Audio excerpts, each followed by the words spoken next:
તો ગુજરાતમાં વરસાદની તીવ્રતા 2 જુલાઈથી લઈ અને 5 જુલાઈ સુધીમાં વધી શકે છે તેવું અનુમાન હવામાન વિભાગ તરફથી પણ કરવામાં આવ્યું છે। આપને જણાવી દઈએ કે જે રીતની પરિસ્થિતિ હાલમાં જોવા મળી રહી છે, લોકો રાહ જોઈ રહ્યા છે કે ક્યારે વરસાદ આવશે, કયા કયા વિસ્તારમાં આવશે અને કેટલો વરસાદ થશે। તો સૌથી પહેલા હવામાન વિભાગ તરફથી જે આગાહી કરવામાં આવી છે તેને લઈને જે પેરામીટર્સ છે તે પણ અમે આપને સમજાવી દઈએ। તો જ્યાં આગળ યલો રંગ આપ જોશો એટલે કે યલો અલર્ટ હશે, ત્યાં આગળ 2.5 ઇંચથી લઈને 4 ઇંચ સુધીનો વરસાદ જોવા મળશે। જ્યાં આગળ ઓરેન્જ રંગ આપ જોશો એટલે કે ઓરેન્જ એલર્ટ હશે, ત્યાં 4 થી 8 ઇંચ વરસાદ જોવા મળશે અને જ્યાં આગળ લાલ રંગ જોશો ત્યાં આગળ 8 ઇંચથી વધુ વરસાદ હશે। તે રીતનું તમારે સમજીને ચાલવાનું છે। આ હવામાન વિભાગ તરફથી કરવામાં આવેલી આગાહી છે।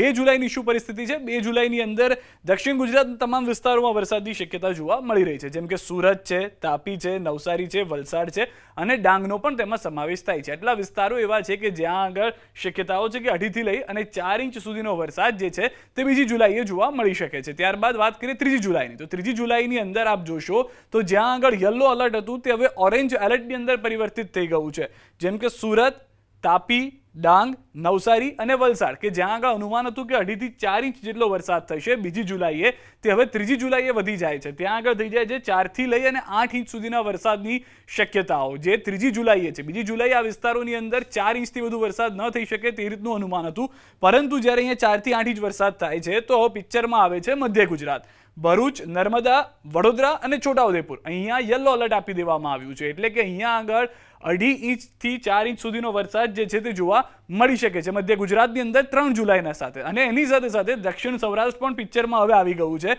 3 જુલાઈથી, કે જ્યાં આગળ પણ 3 જુલાઈએ ભાવનગર, અમરેલી અને ગીર સોમનાથ દરિયા કિનારાના એ વિસ્તારો કે જ્યાં પણ 2.5 થી લઈને 4 ઇંચ સુધીનો વરસાદ જોવા મળી શકે છે 3 જુલાઈના। હવે 4 જુલાઈની વાત કરીએ, 4 જુલાઈની જે પરિસ્થિતિ છે તે પ્રમાણે વધુ જે આપણે દ્રશ્યોમાં જોયા હતા પહેલા 3 અને બીજી જુલાઈએ કે સુરત, તાપી, ડાંગ, નવસારી અને વલસાડ ત્યાં તો વરસાદ યથાવત જ છે અને 3 જુલાઈથી જે ઓરેન્જ એલર્ટ આપવામાં આવ્યું હતું તે ઓરેન્જ એલર્ટ પણ 4 જુલાઈએ દક્ષિણ ગુજરાતમાં યથાવત જોવા મળી રહ્યું છે। તેની સાથે શું થાય છે, ભરૂચ, નર્મદા, વડોદરા અને છોટાઉદેપુર કે જે 3 જુલાઈ સુધી યલો એલર્ટમાં હતું તેની સાથે બીજા જિલ્લાઓનો સમાવેશ થઈ જાય છે, મહીસાગર, પંચમહાલ અને દાહોદ કે જ્યાં પણ 4 જુલાઈએ હવે યલો એલર્ટ આપી દેવામાં આવ્યું છે, કે જે 3 જુલાઈએ પિક્ચરમાં નહોતું।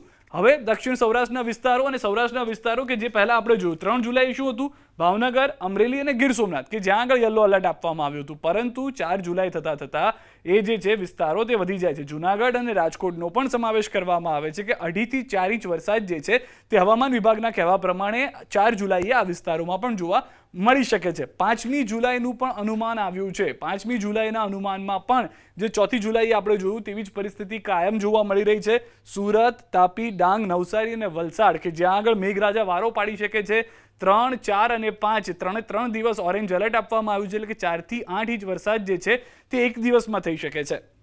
ત્યારબાદ ભરૂચ, નર્મદા, વડોદરા, છોટાઉદેપુર, પંચમહાલ, દાહોદ અને મહીસાગર જે છે તે યથાવત જોવા મળી રહ્યા છે, જે આપણે 4 જુલાઈએ જોયું હતું તે રીતે યલો એલર્ટ 5મી જુલાઈએ પણ યથાવત જોવા મળી રહ્યું છે, એટલે કે 2.5 થી લઈ અને 4 ઇંચ વરસાદ ત્યાં પણ થઈ શકે છે। અને સૌરાષ્ટ્રની અંદર ભાવનગર, અમરેલી, ગીર સોમનાથ, જૂનાગઢ અને રાજકોટમાં પણ 2.5 થી લઈ અને 4 ઇંચ વરસાદ જોવા મળી શકે છે।